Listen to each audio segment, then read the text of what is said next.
And it is High School Scoreboard Live. Welcome in, everybody. CT Steckel hanging out with Greg Tepper. Ashley Pickle, you two know each other just a little bit, right? Unfortunately. Met a couple times. Well, hey. Unfortunately, you're my best friend. That's one-sided. The playoffs have arrived, which means everybody comes together, even these two. It is time to talk high school football in the Lone Star State at the ultimate level. This is why a wise man once said, you play the game. You either win or you go home.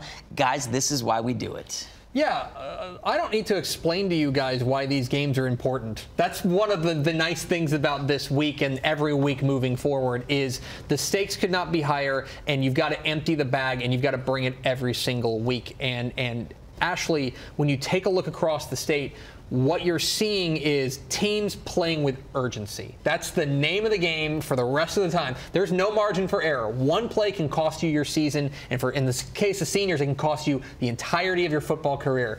So there's a lot on the line. No pressure, guys. Well, and I think what I love most about it is the fact that anything can happen in these weeks. With that amount of pressure, it doesn't matter how much pedigree you have. It doesn't matter how used you are to being in this situation.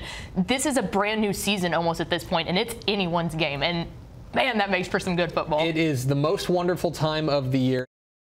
It's different to think of Lake Travis as a running team, right? Because they've put out like Heisman Trophy winners at quarterback spots. But I will tell you that that is their path to victory, and I think that that's going to be really interesting to see them moving forward. Well, and what an impressive showing by Caden Leone, not only in this game, but just throughout the entire season. I mean, Bo Edmondson goes down and we say, hey, you know, what is that looking like? And you got to see it right here. I mean, he's doing what he needs to do to get this team back into it, and he's been unbelievable. Yeah, the Pep Boys most driven. Caden Leone is doing what the game asks him to do, right? You know, this is a guy who I think was a surprise. He had to come in for injury because to Bo Edmondson, and as a result, like he was early in the season, look, he was wet behind the ears. He didn't really know what he was doing back there. I think even he would admit that, but he is no longer just some underclassman who's taking over at the quarterback spot. He is a guy who is polished.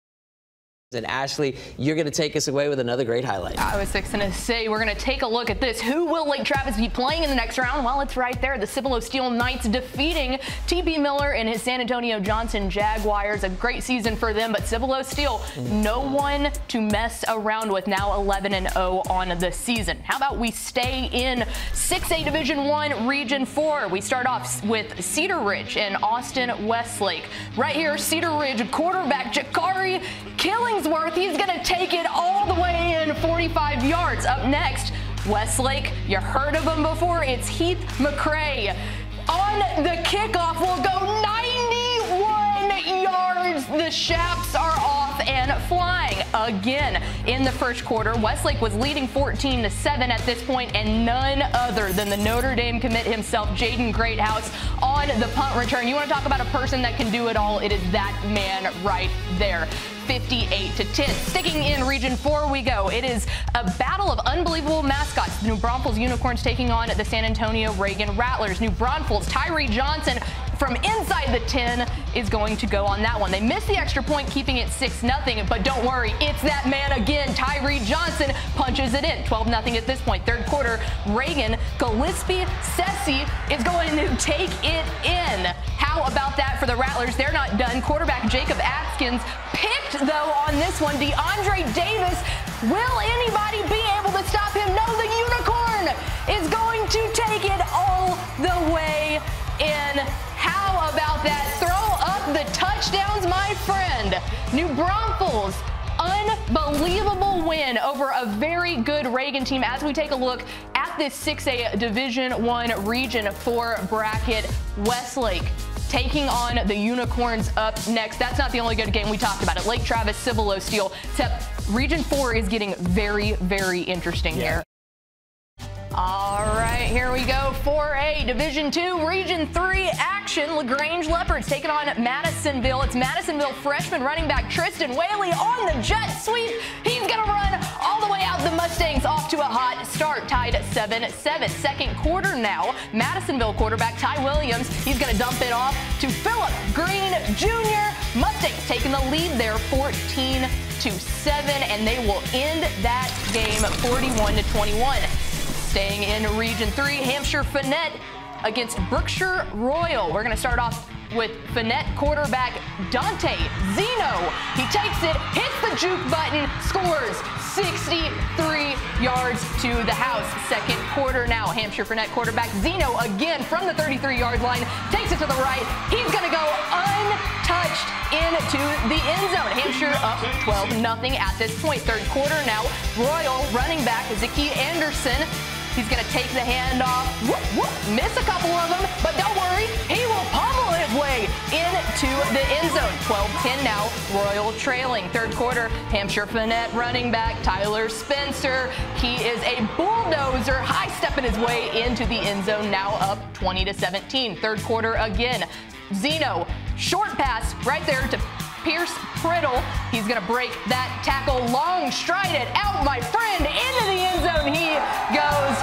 How about that? Hampshire Finette, it is gold ball season. 40-10 over Brookshire Royal. And our very own Shelby Coppage is there with all the details. Coach, you're up 21 at half, and Raymondville did not make it easy on you to pull this one out. How proud were you of the way that your defense came out there and did not let them get back in this game? Well, and I think not only the defense, but I think we had some critical drives on offense that we needed to score on to make it a two-score game, and the defense kind of put the pressure on them from there. And we made some stops when we needed to make some stops, which was good for our kids. It really is. I mean, that Wimberley dropped an 80 burger on YMLA yesterday. So they're primed and ready to go. They're playing really good. And we didn't know at the beginning of the year with them not having Cash McCollum back, how was that quarterback going to look? And they have shown that, guess what? It doesn't matter who's there at quarterback. They haven't taken a step off. Coach, you start the season 1-4, and all of us media dummies are going, Fall City, oh man, they're done, they're toast. Was that motivation that you could use for your team moving forward for this time to say, hey guys, you figured it out, go out there and play some ball? Yeah, it is, and we knew starting out with the schedule we had, those four non-district teams, and then opening with Burton and district, we knew we were going to struggle, and I think just playing those caliber of teams really prepared us for where we are now, and hopefully, that'll keep paying off week to week. Well, and moving on, I mean, you talk about that real fast, though, in Savinaw, like it was their first time going 10-0 since 1929. Now they're here doing that, and that's exactly what you start to see when you look into Region 3 here. I think that there is one team that sticks out a little bit above the rest. It might be the Mart Panthers. Have you heard of them before? But, I mean, really, you look at this one, and there's no downfall of bad teams in Region 3 either. Yeah. How about we stick in Region 2 right there in 2A Division 2? It's El Dorado and Albany. We'll start off with the Lions. Running back Adam Hill blundering his way into the end zone. Big man is hyped. I like the hoodie action under there. Adam Hill, you're going to get used to hearing that name's in the playoffs, because there goes the big man, puts his arms up. Lions will go on to win it 49-13. Never a doubt from Coach Denny Faith and his dominant Lions squad. Now Archer City versus Munster at Boyd's Yellow Jacket Stadium. We'll start off, it's Colton Deckard. Follows the blockers in for an 11-yard rushing touchdown. 17-0 Munster. Hornets back again. They're going to drive down the field. Bindle keeps it. Oh, no, look at that. Butterfingers, but don't worry. Right time, right place. Dawson Both brings that in. Wildcats trying to make something happen late in this one. It's Elijah Jackson scrambling. He'll throw it up. Munster defense just wrecking havoc on that. Garrett Hess on the interception. The Munster Hornets wanting to claim that Region 2 title. They go on to win it 38-14. Not a bad start to. Every single week we talk about Albany and Wink being the favorites there, but Munster and Windthorst, they are familiar. How about 2A Division 2 Region 1? Vega, Seagraves up at the top. Wellington, those Skyrockets, man, they are looking good, taking on Sioux Down. And then Rawls and Clarendon, New Home and Sunray. Tep, I think we have to think that Wellington is the favorite right now, but I mean, heck, a team like, anyone, Clarendon, New Home, they're playing good ball right now. High School Scoreboard Live, we are back, and you know what we love around here? Some good defense. When you take District 10 in 5A Division 1 and you match it up with a Galveston ball team that had only allowed 31 points, it's got to be a banger, right? Well, let's head on out to the highlights. Magnolia West taking on those Golden Tornadoes from Galveston Ball. First quarter, Magnolia West senior running back Kaya Kura, 5 yards. He goes in up 7-0 at that point. It'll be the guy again. He's going stiff arm, get into the end zone, and down go the previously unbeaten Galveston Ball at the hands of Magnolia West. Where is that? Well, it's down in the greater Houston area. We mentioned it. District 10, 5A Division I, one of the most difficult districts down there. And that's where we bring in the guy who better have a smile on his face right now. Coach McGee, man, you know that this was going to be a tough test going up in a previously unbeaten Galveston Ball team and an unbelievable defense. What did you tell your guys going into this one, especially those offensive players? You know, we play in a tough district and we get challenged every week. And, you know, I think our district's the best one in the state. And I just told our guys, you know, that we're not going to play anybody in the playoffs that's better than the teams in our district. And, Coach, honestly, too, the Galveston Ball team, they're not just good at defense. You held them to a season-low 171 yards of rushing yesterday. What is clicking with your defense right now in a district that offense was basically the name of the game for a while? Yeah, no, our defense has done a phenomenal job all year long. Our players and coaches, you know, we kind of knew going into this season that that's kind of what we were going to hang our hat on. He is Ben McGehee, and he is moving on with his team, Magnolia West, to the area round. Coach, congratulations on the unbelievable win yesterday, and best of luck in the next round. Thank you. Appreciate you guys. A really exceptional win, and I know for you in particular, too. CT, we'll go ahead and go to the highlights, let's get to it. 5A Division I. You really cannot pinpoint in this region who is going to come out of it. And we made predictions at Dave Campbell's Texas Football of the regional winners. And I was, you know, the only person that picked Fulshire. I think they have an explosive offense. I think that they've shown that they can really win games with defense, too, which is not something we expected. But honestly, this was one of those regions I had to put a little asterisk and go back to it going, I got to make a really tough decision here. Now, that was not the only action happening in Region 4. San Antonio Southwest taking on the Buccaneers of Corpus Christi. Miller, first quarter play from scrimmage. We've got Bucks quarterback Jaden Brown dropping the dime there to Sam, a Houston State commit. Lonnie Atkinson, get used to hearing that name because here we go, just the second possession of the game.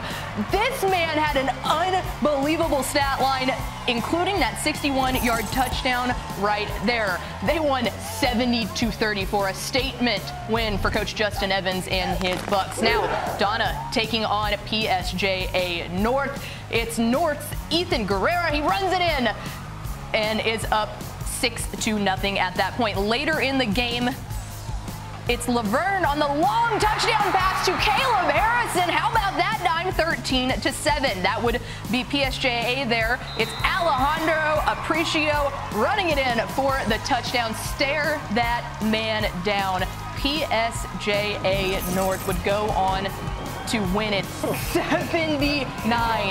I mean, guys, these are some dominant scores down there in 5A Division I, Region 4. You take a look at it. McAllen, San Antonio Southside. And then here are the ones we've been talking about all year, Tepper. Veterans Memorial, Edinburgh Bailiff, PSJA North, Corpus Christi Miller. These are the games where we will find out who we think is going to come out of this region, and will we get an all-Valley regional final? So you mentioned that team at the top. Yeah. Lano, I believe, is how you say it. It's actually Greg Tepper's favorite team. He says he doesn't have favorites. He says he hates everyone's favorite team, but he loves Lano. And let me tell you why. Region 4 is pretty open. We've been saying that for a long time. We'll talk about Region 3 and 3 Division 1 for a while, but this Lano Yellow Jacket squad has to be the favorite coming out of this region, at least in my mind. Now, am I an alum of Lano? Yes, I am. But let me tell you why. This team is dangerous in multiple different ways, from their running backs with Carson Kirkendall and Guerra, and then you look at the wide receivers, and they don't typically have to use that a lot of the time, but they have the capability to. What Coach Matt Green has done with this Lano Yellow Jacket squad has been absolutely exceptional. Now, they have a really tough test against Goliad next week that, you know, as Tepper said earlier, you sleep on Goliad, on your own peril. I mean, look, he's just like exuberating Llano Yellow Jacket pride. I'm telling you, Jacket Fight never dies with this guy. It will be fun to see what they can do. This is unbelievable television. Hey, social team, can you clip this for me for my archives? Hey, how did Capel do tonight? Anybody know? Oh, we'll talk about that a little bit later, shall we? The burn. Rude. I'm just saying, you know. Well, as we keep piling it on into Greg Tepper, Region 4 is not the only fun that's being had. Friends. How about we talk about one of the most anticipated games in 3A Division in the by-district round. We don't typically talk about it. 3A Division 1, Lorena Leopards taking on the Columbus Cardinals. And guys, we said it, this could be a regional final matchup, but we're seeing it in the first round. Second quarter, Columbus hands it to JJ Hurd. He does the rest, getting in an early score there for the Cardinals. Fourth quarter, 3 minutes remaining. Columbus trying to stay in front, but intercepted right there, and the Leopards are still alive. That pick would set up this touchdown right here. Colin Hill will tie the game at 21 with just a few minutes left to play. Okay, this is where things get interesting. A few seconds remaining. Columbus with a chance to win it. They sink the kick. And how about that? The Cardinals defeat Lorena, the reigning 3A Division I state champs, 24-21 in an absolute thriller. And Sarah Merrifield was there to witness one of the best games of the night. Okay, we're good. Oh, yes. Hey, take that in. And shout out to the social team, man. That's already on Twitter. Deep. Yeah, that was deep. Let's go. That's going to be a gift that keeps giving. Sting them. There's no doubt about it.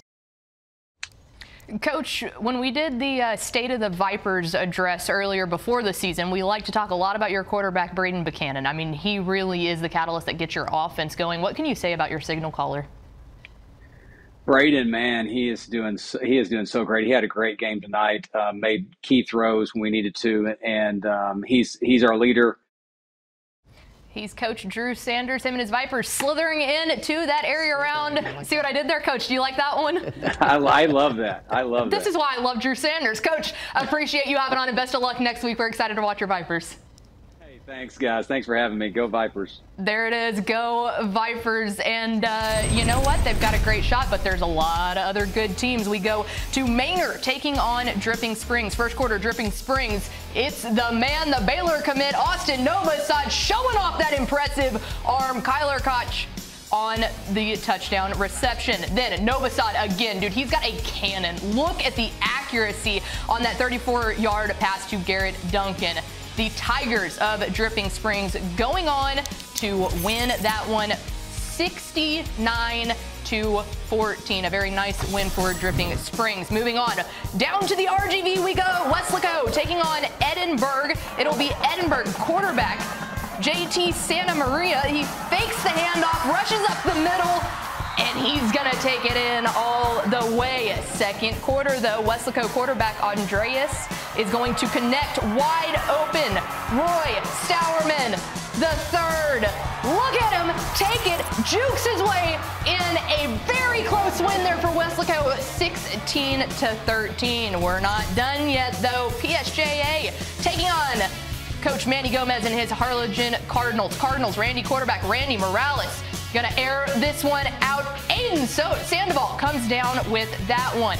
Then again, the Cardinals and Morales. This time, he is going to keep it himself. 21 yards in there for the big man. He can do it all. Cardinals running back, might have heard of him, Isaiah Bell. He is the power that goes into the end zone. Harlingen continues their dominance down in the RGV. 49-0 over the Bears. And that's where we take a look at 6A Division II Region 4. Some big names. As we mentioned, obviously Vandergrift and Converse Judson. Dripping Springs and Brandeis has to be the one that you're sitting there going, this is an unbelievable area round matchup.